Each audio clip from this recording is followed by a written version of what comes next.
चौंदेरो लॻ ॻोठ इब्राहिम बांध में भाणेजन फायरिंग करे मामे खे क़त्ल करे छॾियो। चईं जवाबदारनि फायरिंग करे मोहम्मद शरीफ जेहो खे क़त्ल करे फरार थी विया। पुलिस वाक़े वारे हंधि पहुची लाश तहवील में वठण बाद पोस्टमार्टम लाइ रवानो करे छॾियो।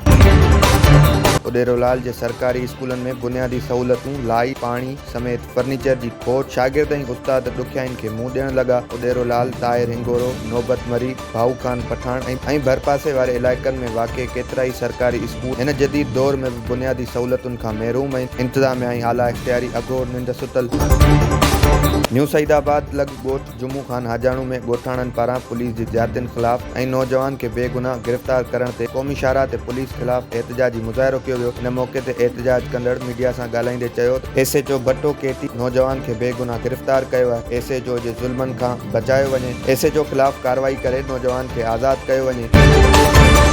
शहदादपुर में पुलिस जो हिकु ॾुआरी सां मुक़ाबिलो पेश आयो आहे। ॾुआरी खे ज़ख़्मी हालत में गिरफ़्तार करण जी दावा कई वई आहे। ज़ख़्मी ॾुआरी जी सुञाणप इलियास जे नाले सां थी आहे। पुलिस मूजिबि गश्त दौरान वारदात जे इरादे सां बीठल ॾुआरी खे ॾिठो। ॾुआरी पुलिस खे ॾिसंदे ई फायरिंग करे ॾिनी। जवाबी कार्रवाई में इलियास नाले जवाबदार ज़ख़्मी हालत में गिरफ़्तार कयो आहे। ज़ख़्मी खे तिबी इमदाद लाइ मक़ामी अस्पताल मुंतक़िल कयो वियो।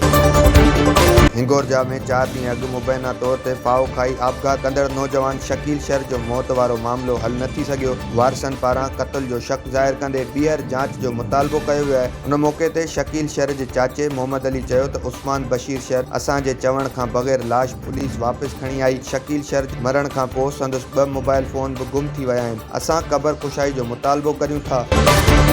उॾेरोलाल स्टेशन थाणे जी हद में फज़लाणी मोरी वटि माछी बिरादरी जो मामूली ॻाल्हि खां झेड़े जे नतीजे में लठियूं ऐं कुआड़ियूं लॻण सबबि अमीर बख़्श माछी सख़्तु ज़ख़्मी थी पियो। इतलाह ते पुलिस वाक़े वारे हंधि पहुची वई। ज़ख़्मी खे रूरल हेल्थ सेंटर उॾेरोलाल मुंतक़िल कयो वियो, जितां वधीक इलाज लाइ लेटर ॾेई सिविल अस्पताल मटियारी रवानो कयो वियो। ॿिए तरफ़ ज़ख़्मी अमीर बख़्श माछी जो चवणु हो त मूं ते माछी बिरादरी जे कुझु माण्हुनि हमलो करे मूंखे ज़ख़्मी कयो आहे। पुलिस जवाबदारनि खे गिरफ़्तार करे इंसाफ़ ऐं तहफ़ुज़ फ़राहम करे।